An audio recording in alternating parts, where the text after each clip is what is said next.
અમદાવાદમાં જાણીશું હાલ વરસાદ બાદ આંબલી ગામ પાણીમાં ડૂબી ચૂક્યું છે। આંબલી ગામના તળાવની દિવાલ ધરાશયી થઈ ગઈ અને આ તળાવની દિવાલ તૂટતા જ પાર્ક કરેલા વાહનો પાણીમાં ગરકાવ થયા। દ્રશ્યો આપ જુઓ, જો કે આ પાણીની અંદર કાર ગરકાવ થઈ અને ત્યારબાદ કાર ચાલકનો તો બચાવ શક્ય બની શક્યો છે।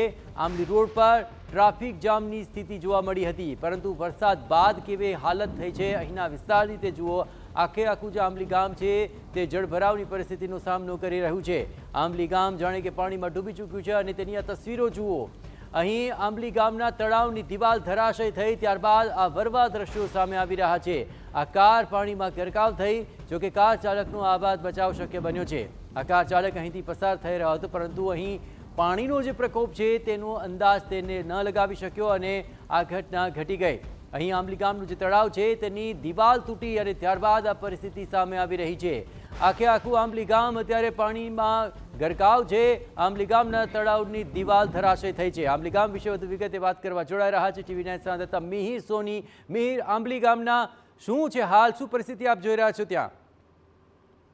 જયેશ, અત્યારે હાલ અમદાવાદમાં વરસાદે વિરામ લીધા બાદ પણ ઠેર ઠેર વિસ્તારોમાં પાણી છે હજી પણ ભરાયા છે અને પાણી છે તે ઓસર્યા નથી। આ જ રીતનું ઇસ્કોનથી આંબલીવાળા રોડ ઉપર પણ પાણી છે તે ભરાયા છે અને જેમાં આંબલી ગામની તળાવની જે સાઈડની દિવાલ છે તે અચાનક ધરાશય થતા જે ગાડીઓ છે ત્યાં પાર્ક કરેલી ગાડીઓ છે તે ખાડામાં ખાબકી હતી અને જેને લઈને હાલ તો ગાડીમાં કોઈ પણ સવાર ન હતા, જેને લઈને કોઈ સદનસીબે કોઈ બનાવ છે તે નથી બન્યો, પરંતુ હાલ ત્યાં આગળ વધુ જે ભાગ છે કે જે ધરાશય ન થાય તેના માટે ફાયર વિભાગ દ્વારા પણ ત્યાં પહોંચી અને ત્યાંથી કે ત્યાં આગળ એક સાઈડનો રસ્તો છે તે બંધ કરી દેવામાં આવ્યો હતો। આંબલી ગામનો અંદર જવાનો જે રસ્તો છે ત્યાં આગળ જ નજીક પાસે આ દિવાલ છે તે ધરાશય થઈ હતી અને ધરાશય થતાની સાથે જ લગભગ 3 જેટલી ગાડીઓ છે કે ખૂબ મોટા ખાડામાં છે તે ખાબકી હતી।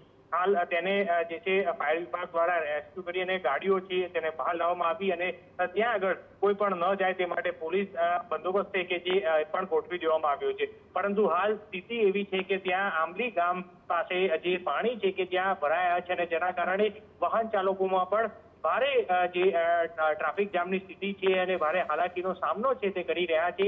બીજી બાજુ અત્યારે હાલ અહીં કોઈ પણ બનાવ ન બને અને કોઈ પણ દુર્ઘટના ન સર્જાય તે માટે પોલીસ દ્વારા પણ ત્યાં આગળ હાજર રહી અને તમામ વાહન ચાલકોને દૂર વાહન ચલાવવા માટેની સૂચન છે તે કરાઈ રહ્યું છે।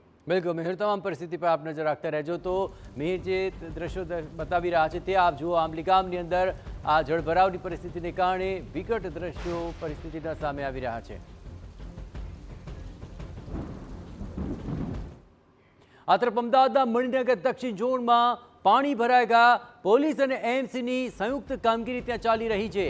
પાણીના નિકાલ માટે ડ્રેનેજના ઢાંકણા ખોલવામાં આવી રહ્યા છે, જ્યાં મણિનગરમાં પાણી ભરાતા તાત્કાલિક આ કાર્યવાહી હાથ ધરાય છે કે જેથી પાણી જલ્દી ઓસરી શકે, પાણીનો નિકાલ થઈ શકે। એએમસીની ટીમે ડ્રેનેજ લાઇન ખુલ્લી કરાવી છે। ટ્રેક્ટર પર ચડીને પોલીસે પરિસ્થિતિનો તાગ મેળવ્યો હતો।